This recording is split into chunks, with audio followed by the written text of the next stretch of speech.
L'une des plus grosses erreurs que je vois beaucoup de gens commettre est de penser qu'ils sont pauvres, qu'ils n'ont pas assez d'argent parce qu'ils ne viennent pas de familles riches.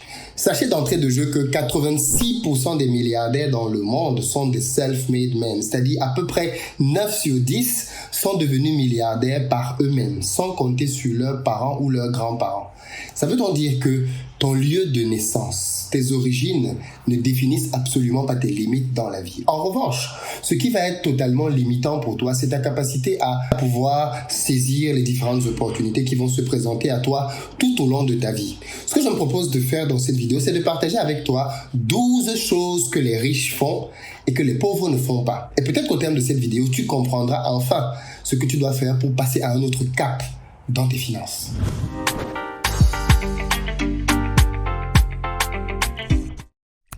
Salut à toi, bienvenue sur ma chaîne, moi c'est Philippe Simo. Ici je te parle d'entrepreneuriat et d'investissement, de business, d'argent, parce que c'est grâce à ça qu'on va faire émerger notre communauté. Pour participer, tu t'abonnes, tu actives la cloche de notification et on va t'aider ici à augmenter tes revenus mois après mois. D'ailleurs, si tu es dans la diaspora, je t'invite à venir te former avec moi pour savoir comment lancer et réussir tes business en Afrique. On sait tous que l'Afrique est une terre d'opportunités. Malheureusement, très peu d'entre nous savent comment créer des business percutants et pertinents au pays. Et pour ça, on a une grande rencontre en Europe et 2 en Amérique du Nord. Canada, on a 2 dates, le 20 août et le 21 août. Le 20, on est à Montréal, le 21 à Toronto. Et pour les États-Unis, c'est la semaine d'après. Le 27, on est à New York, à Manhattan, plus précisément. Et le 28, on est au Maryland. Pour réserver vos places pour toutes ces dates-là, rendez-vous dans la barre de description, vous avez des liens. Il va être question pour moi de vous expliquer étape par étape la méthodologie que j'utilise quand je veux lancer un business, m'assurer que c'est un business qui va marcher et derrière, comment je fais pour recruter, comment je fais pour bénéficier des facilités que l'on peut avoir dans certains pays, comment je fais pour me constituer mon réseau. Bref, tout ce dont vous avez réellement besoin de manière concrète pour passer à une autre étape. Et puis les amis qui sont en France, on se retrouvera plutôt le 8 octobre pour une grande journée entrepreneuriale autour de l'industrie. Comment faire pour devenir un industriel en Afrique, même quand on a très peu d'argent. Et pour ça, j'ai invité celui qui a pu le faire, Bertin Tiofo, qui était SDF à Paris, sans domicile fixe et aujourd'hui industriel et embauche plusieurs centaines de personnes au pays. Et il va nous partager bien évidemment toute sa démarche, ce que vous devez faire à votre niveau pour pouvoir vous lancer sans avoir besoin de vous ruiner. Beaucoup de gens pensent que quand on parle d'industrie, il faut des milliards. Absolument pas du tout. Bertin va vous montrer qu'avec peu d'argent, on peut lancer un process industriel et ensuite le faire développer et grandir assez rapidement. Donc, pour ne rien manquer, dans la barre de description, vous avez les liens. Et puis, les amis qui veulent se former en France, vous avez aussi accès au CPF désormais. Donc, vous allez dans la barre de description. Là aussi, il y a un lien pour le CPF. Vous pouvez le remplir. Et derrière, on va vous recontacter. L'Afrique est le continent qui possède en son sein le plus de fortunes mondiales qui n'ont pas fait d'études classiques. Ceci démontre bien que pour réussir et atteindre des sommités, on n'est pas obligé de passer par les cases de l'école. Par contre, on est obligé de développer un certain nombre d'aptitudes et d'habitudes. Et dans cette vidéo, je vais partager avec vous 12 habitudes que je vois les riches avoir dans leur vie au quotidien et qui font une vraie différence. La première habitude, c'est que les riches lisent beaucoup. Quand vous allez chez un pauvre, vous êtes tout de suite frappé par la grandeur de la télévision que vous avez à l'écran. Quand vous allez chez un riche, vous êtes frappé par la grandeur de la bibliothèque. Et c'est là toute la différence. Les riches ont compris que le cerveau a permanemment besoin d'être nourri, d'être instruit. Et ça passe par des livres, ça passe par l'éducation. Les pauvres ont besoin de distraire leur cerveau. Voilà pourquoi ils sont constamment devant la télé. Et à force, ils ne sont plus capables de concentration. Ils ne peuvent pas se placer devant un livre et lire 1 heure de temps. C'est impossible pour un pauvre. Il va trouver que la lecture est chiante. Il va trouver que la lecture, c'est pas pour lui. Il va toujours trouver un prétexte pour justifier qu'il ne lise pas. En fait, la lecture, c'est clairement quelque chose que les riches font parce que la lecture discipline le cerveau et la lecture enrichit. Dans la lecture, tu vas apprendre énormément de choses. Comme quelqu'un l'a dit un jour, beaucoup de gens sont morts à 25 ans et on va les enterrer à 75 ans. Ils sont morts le jour où ils ont eu leur diplôme parce que beaucoup de pauvres pensent que l'école sert simplement à avoir des diplômes pour avoir un boulot. Ils n'ont pas compris que l'école est supposée nous former un cerveau et qu'à la suite de l'école, on doit continuer de travailler dans ce cerveau-là. Et les riches, bien évidemment, ce sont de très grands lecteurs. Readers are leaders.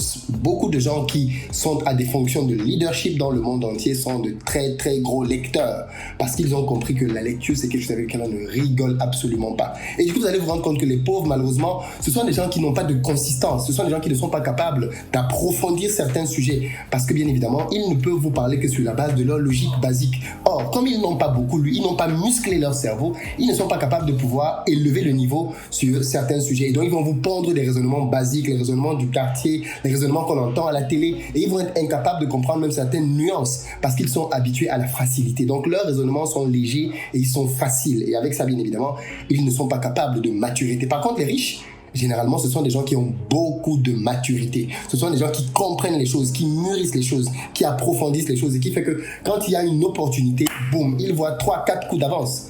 C'est pas qu'ils sont des génies. Ils ont juste travaillé leur cerveau, préparé leur cerveau avec le temps à pouvoir identifier tous ces éléments-là.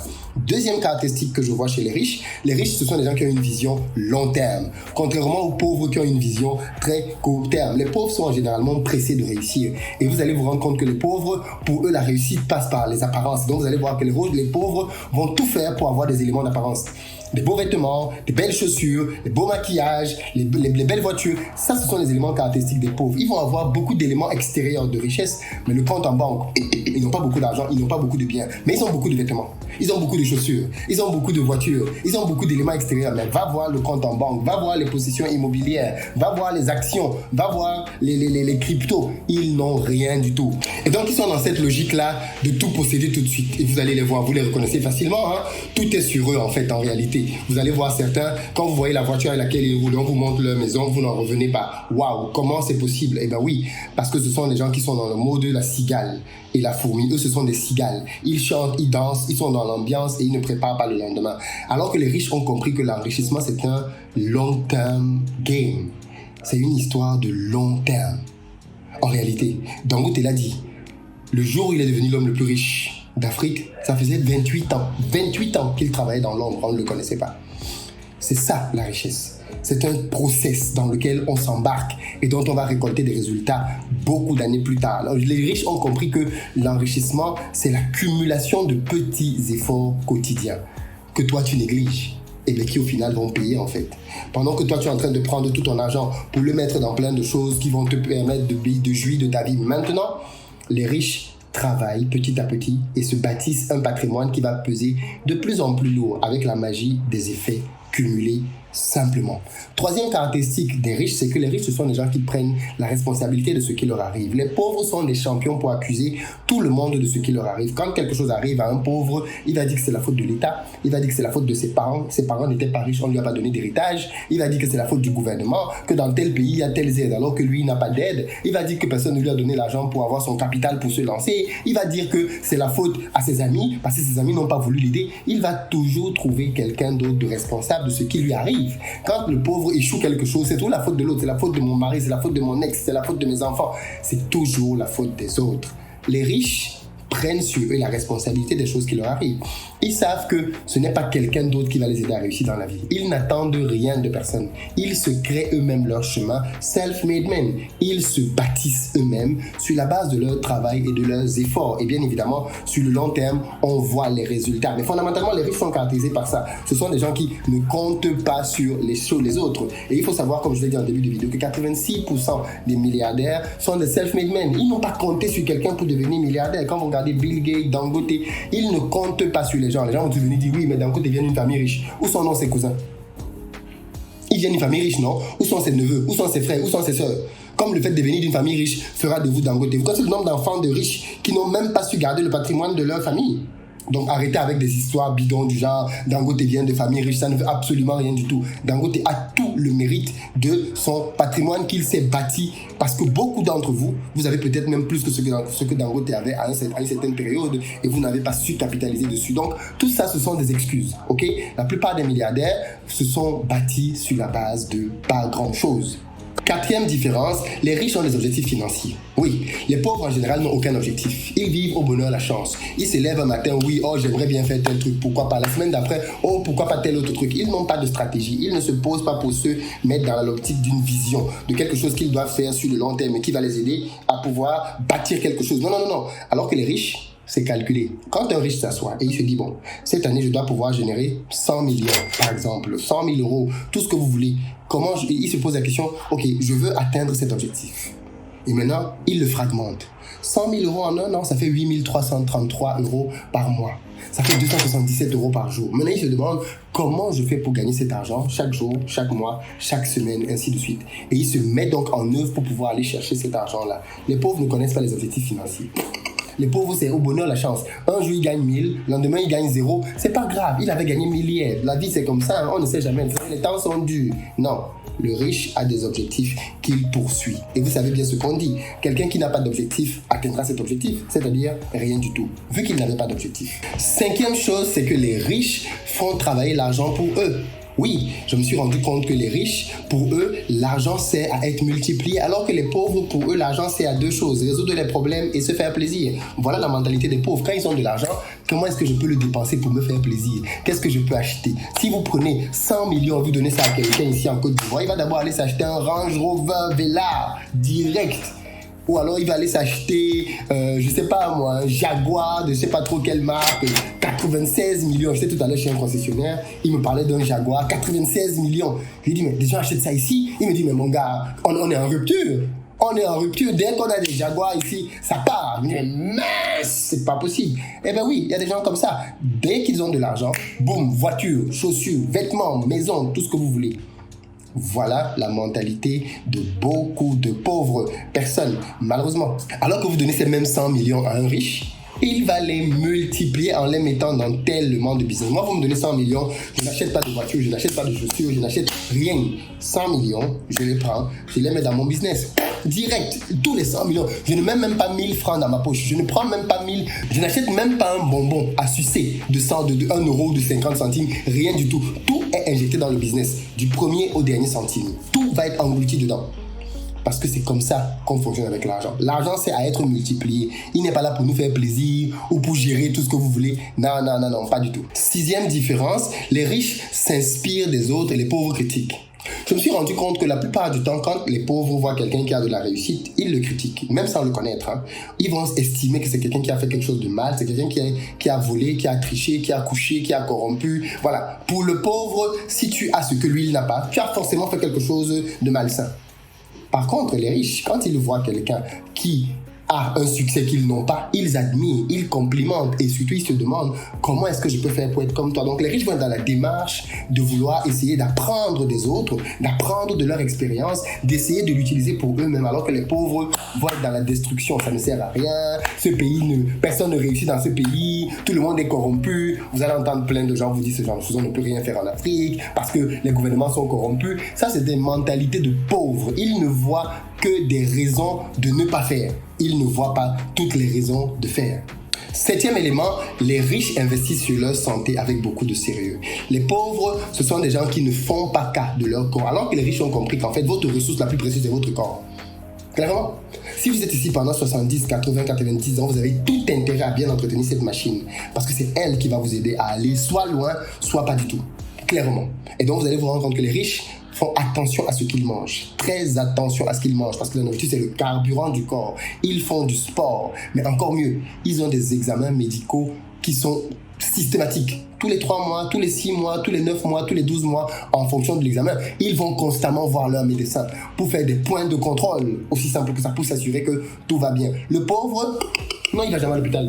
Il faut qu'il ait mal. Et même quand il a mal, il n'y va pas. Il se dit non, non, non, oh, ça va, je peux supporter. C'est encore supportable. À la limite même, il faut qu'il soit au bord de l'agonie pour aller chez le médecin. 8. Les riches ont des mentors. Les riches prennent le temps d'aller s'asseoir et apprendre de la vie d'autres personnes. Un mentor, c'est quelqu'un qui va vous faire gagner en temps, gagner en expérience et gagner en argent parce qu'il est passé par là avant vous.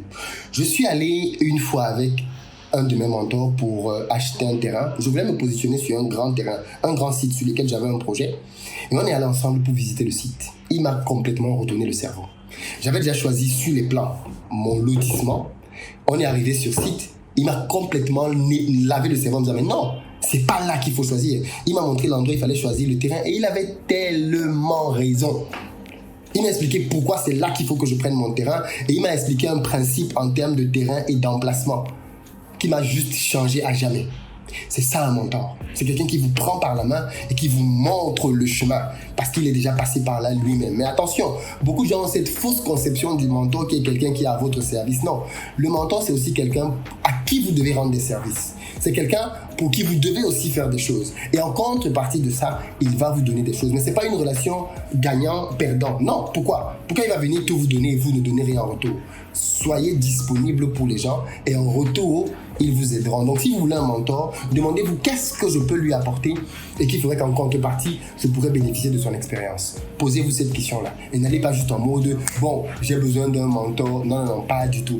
C'est une très grosse erreur. 9e chose, et c'est peut-être l'une des plus importantes, quand on voit les arnaques dans lesquelles les gens de cette communauté tombent, c'est le fait de n'investir que dans ce qu'ils comprennent. Les riches n'investissent jamais dans les choses qu'ils ne comprennent pas. Jamais. Les pauvres investissent parce qu'on leur a dit que. Oh, mon ami, il y a une nouvelle société là, elle promet telle investissement, elle promet telle rentabilité. Ah bon? Oui, ok, on met combien? Et voilà comment il va prendre son argent et il va donner. Parce qu'on lui a dit que la société là, elle fait les trading de crypto-monnaies, ton argent va se multiplier. Voilà comment est-ce qu'il va prendre son épargne, il va prendre une grande somme et il va les mettre dedans en attendant que ça se multiplie. Voilà la réalité donc et les raisonnements que les pauvres ont par rapport à l'argent. Le riche, il va essayer de comprendre comment fonctionne ce business, comment est-ce qu'on gagne de l'argent là-dedans, est-ce que c'est fiable? Et à partir de toutes ces analyses-là, donc, il va mettre son argent. Et s'il ne comprend pas, ou si ce n'est pas très clair, ou si ce n'est pas assez rentable, il ne mettra simplement pas son argent. Donc vous aussi, arrêtez de mettre votre argent parce qu'on vous a dit que, parce que vous pensez que, parce que vous avez lu que, parce qu'on a dit non. Si vous ne comprenez pas dans quoi vous mettez votre argent, ne le mettez simplement pas là-dedans. 10e chose, les riches comprennent que le monde change et ils s'adaptent. Les pauvres en général, ce sont des gens qui vivent dans le passé. Vous voyez, ils sont toujours en train de dire avant c'était mieux. Ils ne comprennent pas que le monde change et ceci demande une adaptation de leur part. On a eu les vinyles, on a eu les cassettes, après on a eu les CD, après on a eu les Blu-ray, après maintenant on a eu les MP3. Le monde change, les amis. Le monde change et c'est la capacité à pouvoir comprendre où va le monde qui va vous permettre de réussir. Une définition de l'entrepreneuriat que j'aime bien consiste à dire qu'un entrepreneur, c'est quelqu'un qui voit là où le monde va. Donc il analyse la trajectoire et il va se positionner là-bas le premier. C'est tout. Et c'est ce que par exemple Elon Musk a fait avec ses différentes entreprises. Il a toujours vu là où le monde allait et il allait se positionner le premier. Il a commencé avec PayPal.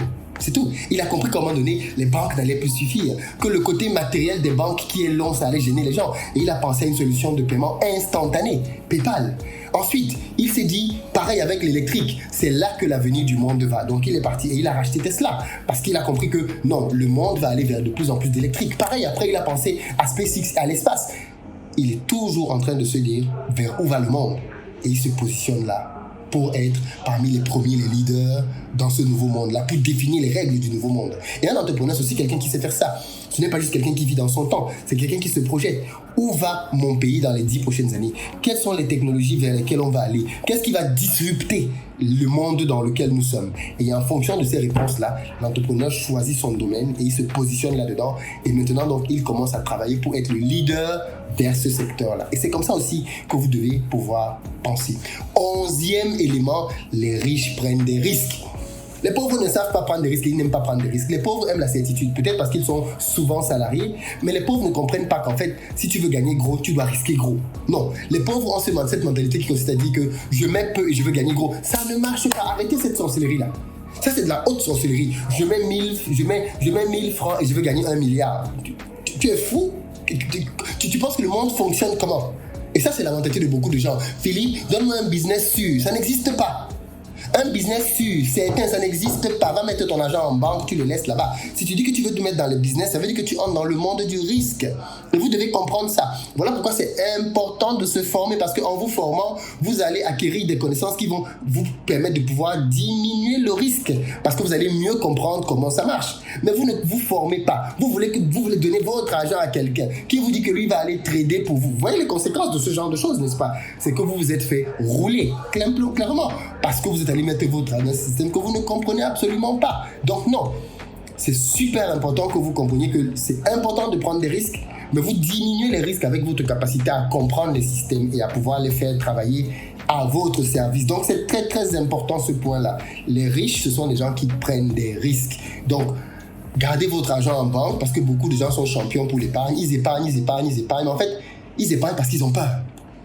Ils ont peur de dépenser cet argent parce qu'ils se disent « Ouh là, si je dépense ça, je vais le perdre. » C'est 2 ans d'économie, c'est 3 ans d'économie, c'est 5 ans d'économie. Et cette peur-là les paralyse. Et ils oublient que l'argent qu'ils gardent en banque, en fait, est en train de se dévaluer. Ils sont en train de perdre l'argent tous les jours. Mais comme ils ont peur, ils n'osent pas prendre cet argent pour le faire travailler sur les marchés. Et puis le 12e élément, très important, les riches veulent changer le monde. Les pauvres veulent manger. Vous allez vous rendre compte que c'est l'une des grosses caractéristiques des grands entrepreneurs. Les grands entrepreneurs pensent à des solutions globales qui vont changer le monde entier. Les pauvres, quand ils se lancent dans l'entrepreneuriat, c'est parce qu'ils veulent manger. C'est parce qu'ils veulent coller une petite. C'est parce qu'ils veulent impressionner au quartier. C'est parce qu'ils veulent acheter une voiture. C'est parce qu'ils veulent déménager de quartier. Les pauvres font ce type de raisonnement parce que pour eux, l'entrepreneuriat même va leur permettre simplement de pouvoir assouvir leurs besoins quotidiens. Non, les riches pensent aux gens. Ils se disent, mais quels sont les problèmes que les gens rencontrent? Comment je peux leur être utile? Ils veulent changer la vie des gens. Mark Zuckerberg avec Facebook veut changer la vie des gens. Elon Musk veut changer la vie des gens. Dangote veut changer la vie des gens. Ces gens-là veulent changer les vies des gens autour d'eux.